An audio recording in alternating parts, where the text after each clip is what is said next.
Uzun illər keçib. Zaurun valideynləri artıq həyatda deyil. Zaur isə hələ də Firəngizli ailəlidir. Burada da elə filmdəki kimi yenə Zaur yuxusunu qarışdırır. Firəngiz ona yuxusunda içki dostu Məmməd Nəsirin adını sayıqladığını deyir. Və buradan da məlum olur ki, Zaur uzun müddət özünü içki ilə ovudub. Bəli, Zaur qocalıb. 2 dəfə infaq keçirib. Telefon zəng çalır. Zəng edən Firəngizin qardaşı Spartakdır. Spartak da yaşlanıb. Artıq 81 yaşı var. 2 dəfə evlənib, boşanıb. 3-cü dəfə özündən 30 yaş kiçik bir xanımla ailə qurub. Və o da xəstədir. Hər şeyi yavaş-yavaş unutduran Alzheimer xəstəsi. O, telefonda Zaurla təcili görüşmək istədiyini deyir. Zaur Spartakın evinə gedir. Nəhayət Spartak sözə başlayır. Zaur, mən sənə etiraf etməliyəm.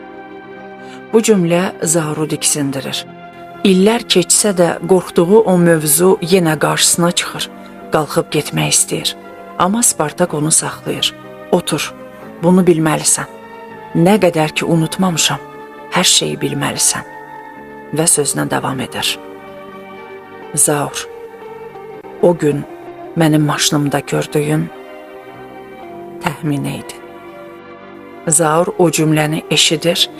İllər keçsə də qəlbi yenə o günkü kimi sızlayır. Amma Spartak danışmağa davam edir. Bir gün təxminə mənə zəng vurdu. Dedi ki, onu dəniz qırağına aparım. Açığı sevindim. Düşündüm ki, bəlkə mənə qarşı hissləri var. Elə həmin gün onu evindən götürdüm, getdik dəniz sahilinə. Orada heç nə demədi, danışmadı. Sadəcə dalğalara baxırdı. Susurdu.